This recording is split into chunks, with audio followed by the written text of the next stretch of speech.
भात अनि यसमा पोडी मासको दाल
यसरी हैन यसरी नै भाजीको साग टिप्छु यसरी यसरी यसरी यहाँ पनि छ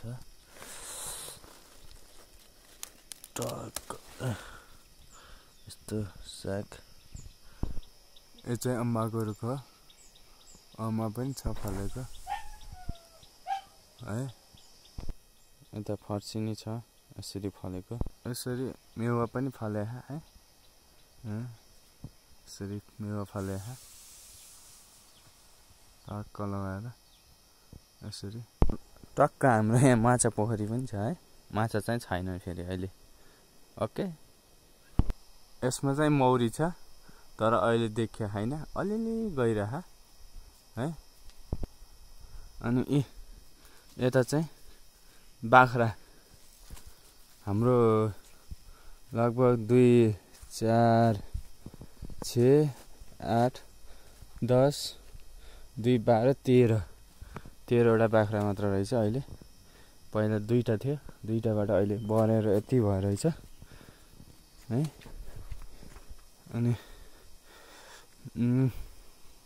टक्क लगाएर सन्तलाको बोट यो कटरको बोट है यो कटर चाहिँ नफलेको धेरै भयो है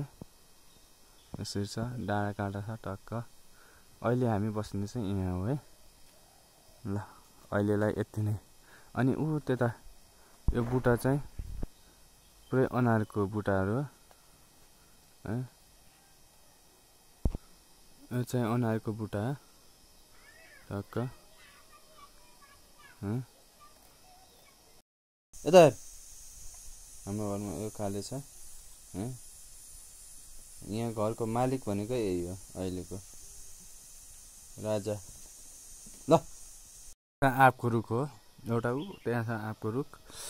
टक्क यो गुलाबको फुल आमामा मेरी मायालाई यसरी दिम्ला नि त टक्क यही फुल टिपेर मेरी मायालाई नै दिम्ला है अनि जसरी टक्क यो आरोको बुटो है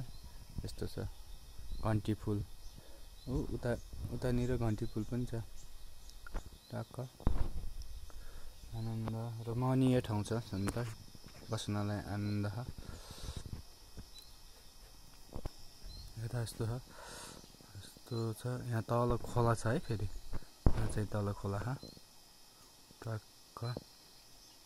यस्ता छन्।